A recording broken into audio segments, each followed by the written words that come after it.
Oke, halo Tribuners, dimanapun kalian berada. Dan saat ini saya Swansu Tanggang dari Jurnalis Tribun Jambi bersama dengan Bang Johnson. Selamat siang. Selamat siang, selamat sore Bang Johnson. Sore, senang ketemu kalian. Iya, kita lebih senang lagi nih Bang. Sama-sama, sama-sama. Jadi Bang Johnson adalah bagaimana kita tahu di luar kuasa hukum dari keluarga almarhum Brigadir Joshua. Betul.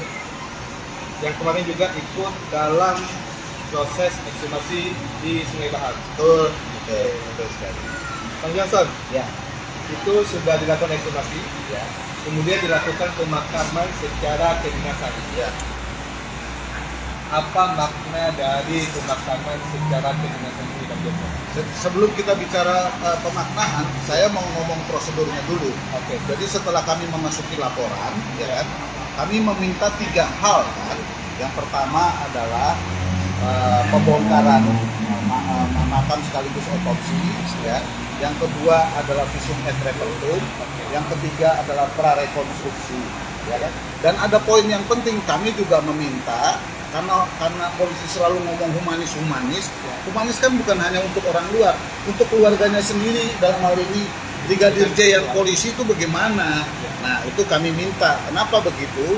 Karena yang pertama, soal otopsi ini ada masalah, dan otopsi ulang ini pemaknaan. Otopsi ulang ini memperlihatkan bahwa otopsi yang pertama itu yang mapnya ditunjuk-tunjukin oleh Kapolres Jakarta Selatan, ternyata itu dokumen bermasalah dan menimbulkan masalah dan polemik. Dan yang paling penting pemaknaannya adalah ada ketidakpercayaan dari masyarakat dan desakan, ya. Nah, jadi ketemulah antara laporan kita, permintaan kita, dan desakan dari masyarakat sehingga terjadi gitu ya. Nah, untuk permintaan yang kedua yang soal pemakaman menurut kedinasan, itu juga bermasalah karena pada waktu penyerahan mayat ya oleh Simatupang itu ya, di situ di suratnya itu ditulis bahwa dimakamkan ya. Karena itu kan surat Upacara pemakaman. Iya, upacara pemakaman, dan itu kan kop institusi jelas ya. Tapi ada poin lagi ya. Di situ dikatakan baik oleh Simatupang maupun oleh Brigjen Hendra Karopaminal ini aib. Jadi ada soal pemakaman dan ada soal aib. Mungkin maksudnya ini aib institusi kepolisian, ya kan? Karena itu kan penyerahannya kan oleh institusi ke keluarga dan menimbulkan masalah, ya. Nah, jadi sekarang pemaknaannya apa setelah dijalani otopsi ulang dan penghormatan itu, penguburan kembali. Begini, saya harus menjelaskan soal penguburan. Setelah kami mengajukan permintaan, nggak dijawab, di pingpong. Oh ini kembali lagi alasannya klasik. Oh administrasi. Oh itu ditentukan oleh Mabes. Oh kami belum siap. Jadi sampai jam 1 siang setelah proses otopsi itu sedang berjalan, kami belum mendapatkan informasi yang jelas. Itu kami putuskan, oh kalau begitu ini cuman wajahnya manis, ngomongnya transparan, humanis, tapi pelaksanaannya enggak dan harus kita perjuangkan. Maka saya bersama dengan teman-teman dan saya kira juga teman-teman Tribun ikut mendukung. Saya atas nama keluarga mengucapkan terima kasih karena itu upaya kita bersama, bukan hanya keluarga. Kalau tidak begitu, saya kira itu lewat dan terjadi pengulangan. Kalau itu lewat, apa pemaknaannya? Pemaknaannya adalah peristiwa ini adalah peristiwa aib bagi institusi. Apa artinya setelah kemarin itu dilakukan pemakaman dan upacara? Maka yang pertama adalah keluarga tidak menerima mayat secara aib dengan tekanan-tekanan, tetapi bapaknya menerima bendera merah putih melalui upacara, ya. Dan pihak dari institusi kepolisian menyerahkan tubuh atau jenazah Joshua ke Ibu Pertiwi. Ini penting, ya. Itu artinya apa? Memperbaiki kata aib yang sudah dilontarkan oleh Karopaminal dan Simatupang sebelumnya. Dan saya kira kedua orang ini harus ditindak karena ini bisa merugi. Itu pemaknaannya ya. Jadi jangan cuma lewat aja peristiwa ini ya. Jadi sekali lagi ini harus diperjuangkan. Jadi nggak bisa omongan baik-baik senyum, oh transparan, harus kita perjuangkan sama-sama. Nggak bisa lagi begini. Artinya kan dimakamkan secara kedinasan. Ya. Aturan kedinasan adalah tidak melakukan perbuatan tercela. Ya, Secara de facto-nya artinya kepolisian mengakui Brigadir J tidak melakukan perbuatan tercela seperti yang tuduhan. nah itu pemaknaan yang mengundang banyak sekali pertanyaan besar, dan ini bisa sangat merugikan institusi polisi, penegakan hukum, dan juga negara. Kenapa saya bilang begitu? Yang pertama, waktu kita melaporkan dan diterima baik-baik, katanya ini semua ditarik, ditangani oleh Mabes yang dibentuk oleh tim khusus oleh Kapolri. Tapi ternyata laporannya Ibu Putri jalan, Ya. kemudian laporan Polda dari Sambo jalan, laporan kami juga jalan. Ini yang benar yang mana? Katanya wajahnya baik-baik, ditarik, tapi ternyata enggak. Ya, apa pemaknanya? Ini gimana sih institusi yang penting ini? Presidennya udah merespon, Menko Polhukamnya udah merespon, Kapolrinya udah menunjuk, katanya mau ditarik semua, tapi kenyataannya di sini. Ini artinya apa? Ada pertarungan di dalam, dan itu sangat akan mempengaruhi bagaimana perjalanan proses pembukaan kasus ini secara terbuka dan penyelesaian berkas kasusnya dan membawanya ke pengadilan. Jadi ini taruhannya bukan cuma kerja institusi polisi dan prosedurnya ya dan kasusnya, tapi juga penegakan hukumnya nanti peradilannya. Oke. Ya. Di pertarungan selanjutnya artinya. Ya, dan ini taruhannya negara. Apakah memang penegakan hukum ini sudah sesuai dengan prosedur atau semuanya masih basa-basi? Tapi menurut saya pengalaman yang sudah kita jalankan ini, semua ini harus kita perjuangkan. Jangan kita biarkan take it for granted seolah-olah kita akan terima belas kasih dari negara ini, semuanya akan jalan dan keadilan itu berdiri tegak. Enggak, harus kita perjuangkan sama-sama. Kebenaran, keadilan itu harus diperjuangkan. Ya, Bukan pemberian. bukan. Itu tadi artinya. Ya, betul. Kemudian ini tadi abang cerita nih, sampai hari H bahkan otopsinya mau selesai, otopsi ulang belum juga diokekan untuk pemakaman secara kejiwaan. Ya, betul. Yang dilihat publik adalah ada yang viral beritanya desakan dari kekecewaan keluarga yang diwakili oleh Bang Johnson. Tapi ada nggak sih Bang hal di luar itu yang kemudian sesuatu yang belum terungkap yang kemudian membuat ini terjadi? Upacara pemakaman secara kedinasan itu bisa terjadi. Ya, ini memperlihatkan ya bahwa ada kelompok yang juga sangat kuat yang mempengaruhi juga institusi kepolisian, sehingga wajah humanisnya terlihat basa-basi tapi basi gitu loh. Dan itu yang membuat saya sedih. Karena perjuangan saya sebenarnya bukan hanya untuk keluarga, ya memang saya kuasa keluarga, tapi saya pengen institusi ini berdiri tegak dan juga humanis, dan juga perjuangan ini para prajurit ini. Kalau prajurit yang sudah mengabdi ya terus diperlakukan kayak ini, bagaimana? Sementara orang sakit aja, polisi sakit aja, kedinasan, masa ini orang yang sudah berjasa dan terpilih menjadi orang kepercayaan ya karena ajudan dari penegak hukum internal kepolisian, masa kayak begitu sih diperlakukannya. Dan saya bersyukur ternyata atas desakan kita, sekali lagi saya ulangi, atas desakan dan kerjasama kita semua ini bisa terwujud, dan ini jadi momentum ya bagi keluarga untuk lebih bersemangat lagi masuk kepada substansi persoalannya tentang bagaimana sebenarnya kasus ini di tengah-tengah polemik dan permainan hukum yang ada sekarang sedang berlangsung dan mulai digiring-giring ke arah politik dan mulai lagi muncul spekulasi-spekulasi. Padahal kami melakukan pelaporan ini semua supaya jangan lagi spekulasi, ayo proses hukum gitu loh. Tapi ini ternyata mengundang lagi spekulasi-spekulasi. Ayo proses hukum karena kita negara hukum. Ya, betul.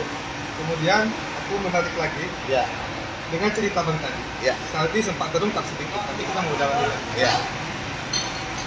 Ada internal yang kemudian secara saya kadang bilang kayaknya ada yang bermain Ya, atau tidak kompak.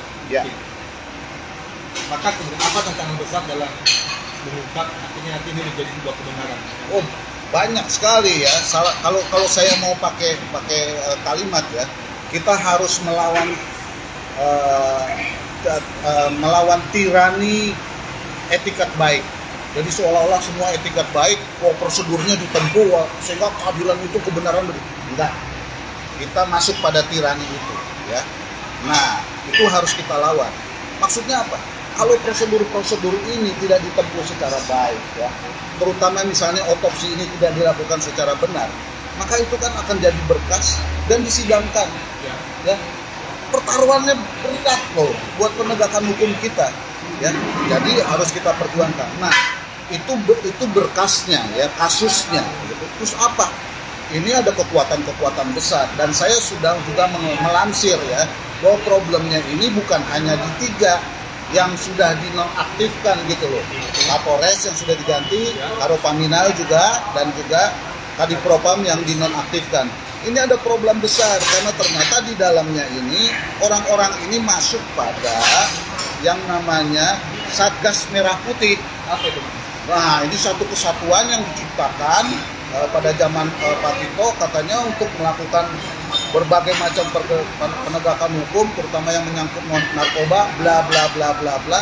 Nah, pertanyaannya lah, ini yang harus kita terus perjuangkan, ya, supaya ini terus diperbaiki. Nah, kekuatan-kekuatan ini kan sudah menikmati, ya, dan perilakunya juga menimbulkan masalah. Karena itu makanya masyarakat krisis kepercayaan, mempertanyakan dan mendorong gitu loh. Nah, saya juga mengerti sebagai orang yang profesinya advokat begitu, ya, tapi juga saya Indonesia Police Watch mengerti ini problem-problem ini. Nah, saya bawa ini ke permukaan.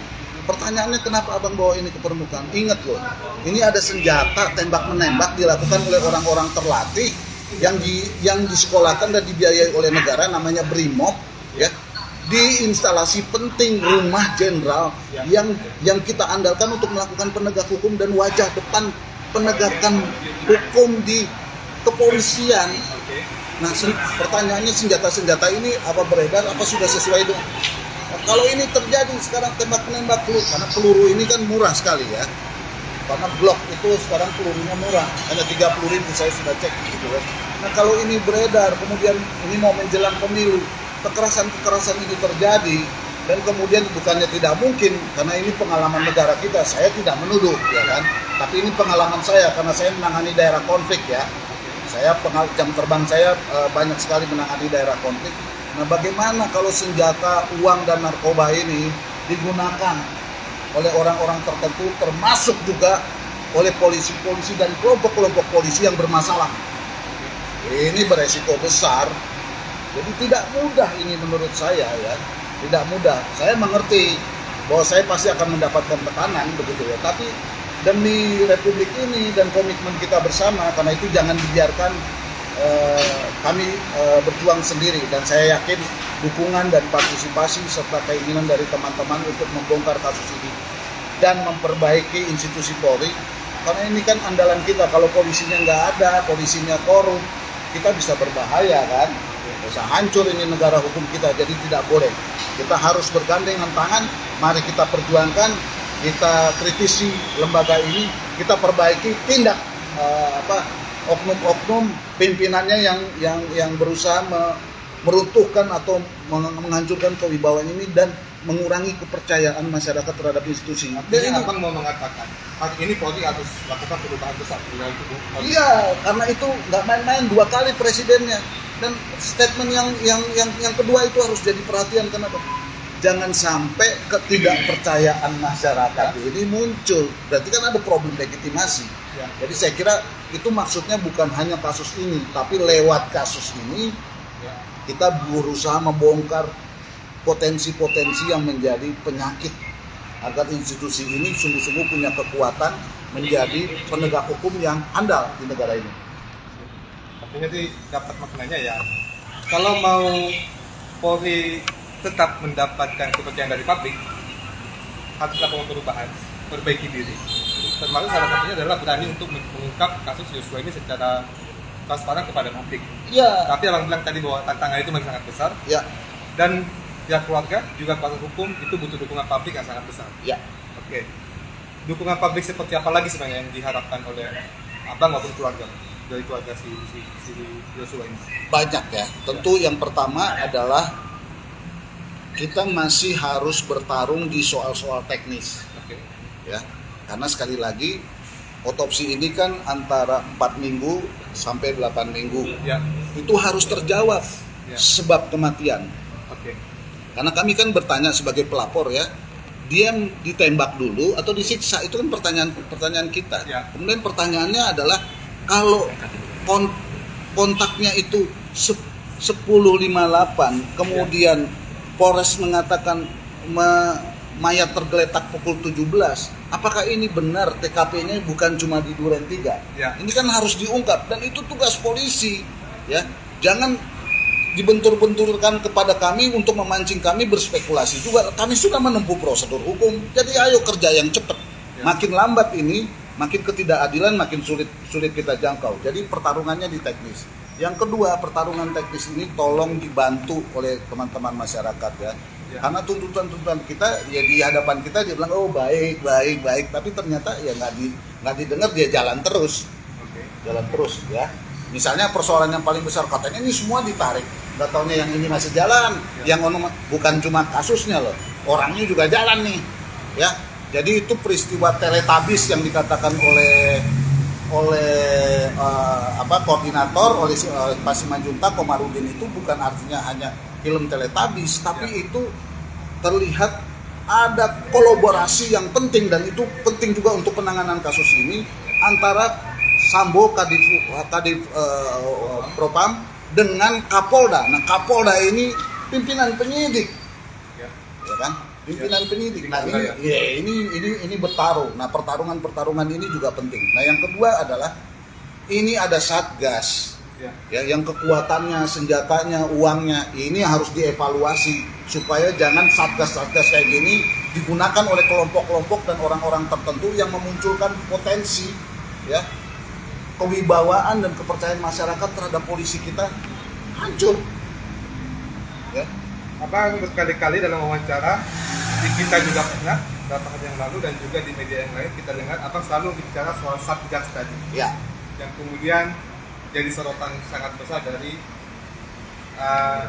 keluarga ya atau mungkin abang juga mungkin sebagai ITW juga mungkin Ya. akan menjadi sorotan besar. Ya. Oke, artinya sih tapi itu kita coba kesampingkan dari kasus ini dulu. Baik. Supaya jangan ini juga. Baik, sudah jangan bias ya. Ya. Baik. Kemudian ada hari ini menjadi pertanyaan penting dari orang. Ya. Bagaimana apalagi melihat rencana kasus yang tadi ini bukan hanya soal tembak menembak, tapi Ya. ada sesuatu yang besar. Ya. Pertanyaannya kemudian, bagaimana dengan keselamatan saksi-saksi dari keluarga maupun saksi yang lain? Ada laporan ke LPSK mungkin? Ini menjadi problem besar. Ya. Ya. Saya jawab pertanyaan Anda dulu. Ya, mau ke LPSK. Bagaimana kami mau ke LPSK? Orang LPSK sudah menunjukkan bahwa dia lebih menangani istri jenderal dan jenderal gitu loh. Oke. Sama sekali nggak memperhatikan korban ini bagaimana, keluarga ini yang tertekan dan diancam-ancam bagaimana, mana gitu loh. Oke. Jadi ya itu menjadi sebuah pertanyaan besar. Ya. Nah, yang kedua ini penting juga saya kemukakan. Kami kecolongan.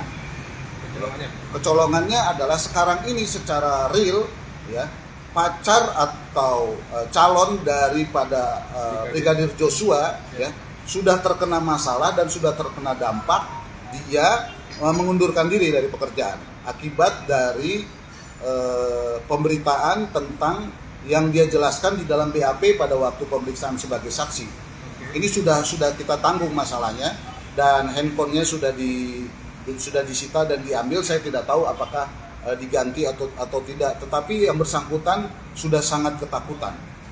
Ya. Nah, bagaimana dengan saksi-saksi yang lain? Ya, ini juga menjadi sangat penting harus kita lakukan ya, terutama ibu ya, karena ibu kan tuntutannya ya bagaimana, dia ibu yang melahirkan harus menerima kenyataan anaknya diterima, tentu dia akan darah anaknya itu yang akan meminta keadilan terus pada Tuhan ya. Nah itu harus dilindungi. Dan perempuan-perempuan yang menjadi saksi kunci karena kan sudah di BAP ya. Sebenarnya harusnya sih ini jadi kewajiban negara, jangan timbul masalah dulu baru nanti dilindungi. Artinya akan melihat sampai saat ini belum ada perlindungan pada saksi. Sama sekali belum ada. Dan pertanyaannya adalah sebagai orang yang pengalaman menangani kasus-kasus seperti ini, tekanan ini nanti akan makin kencang dan pertarungannya akan makin terbuka setelah misalnya mulai ada bukti-bukti yang kuat gitu ya, untuk menentukan, kan harus ada tersangkanya Ya, jangan sampai Jangan sampai ada yang mati, nggak ada tersangka. jangan sampai kayak kemarin udah olah TKP berhari-hari nggak jelas kan gitu kan, jangan sampai kayak kemarin dong. Jadi jangan sampai penyidikan ini penyidik terus gitu loh, kan harus jelas tindak pidananya apa, tersangkanya di mana, tempusnya di mana, lokusnya di mana, berkasnya di ini, dibuat tuntutannya, pasalnya apa, bawa ke pengadilan, terbuka sidang. Harus begitu.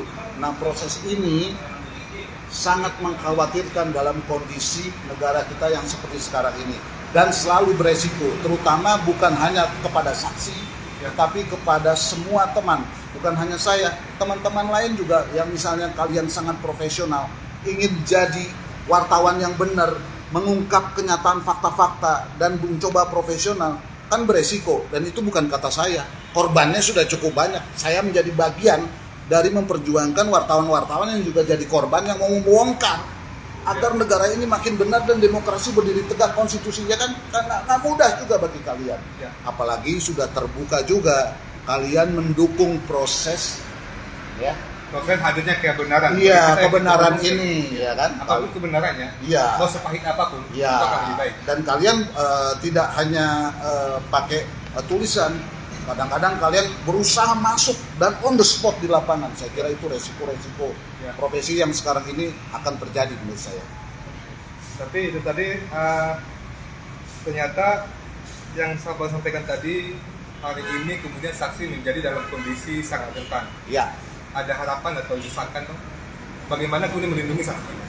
Ya, pertama tentu nggak usah lah laporan-laporan, ya negara berkewajiban lah melindungi, ya kan?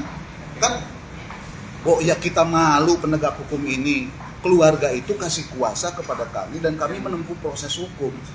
Ya diimbangi dengan proses yang baik dan melindungi saksi-saksi, karena ini kan perintah undang-undang, ya kan? Jangan diminta-minta dulu gitu loh. Dan ya punya hati gitu loh, karena kan rakyat melihat kok giliran jenderal istrinya dilindungi, tapi giliran supir dan seorang guru honorer dan keluarganya kok nggak dilindungin gitu loh. Gimana itu rasa? Ya jangan begitulah Pak, pakai hati dan perasaan lah, ya kan? Saya nggak mau ngomong hukumnya, pakai hati dan perasaan, ya kan? Kerja yang benar karena itu uang negara. Oke, terima kasih banyak nih Sama-sama. Bang Johnson. Tapi ada satu lagi. Ini Abang perlu menyikapi aku pikir. Tadi pengacara dari istri Kadif Propam Relatif kemudian mengatakan pengacara dari keluarga Brigadir Joshua terlalu banyak membangun asumsi. Tanggapan Abang? Saya tidak mau merespon itu ya. Sebaiknya dia melihat langkah-langkah hukum yang kami buat, dan itu adalah dasar kami, alasan kami yang tentu sah secara hukum, ya. Jadi marilah kita mendorong, karena dia kan advokat juga. Mari mendorong supaya ini terbuka. Jangan cuma membela kepentingan masing-masing atau maju tak gentar membela yang bayar. Karena ini kepentingan semua sama-sama. Jadi saya tidak mau terpancing dengan respon pertanyaan, tuduhan-tuduhan seperti itu, ya. Legal standing kami jelas dan prosedur hukum yang kami tempuh juga jelas. Ayolah kita bertarung di sini untuk mengungkap masalah ini. Oke, terima kasih banyak Bang. Sama-sama. Sudah berbicara kepada yang menunggu perkembangan dari kasus ini, dan juga seperti tadi banyak hal yang kemudian kita dapatkan yang baru.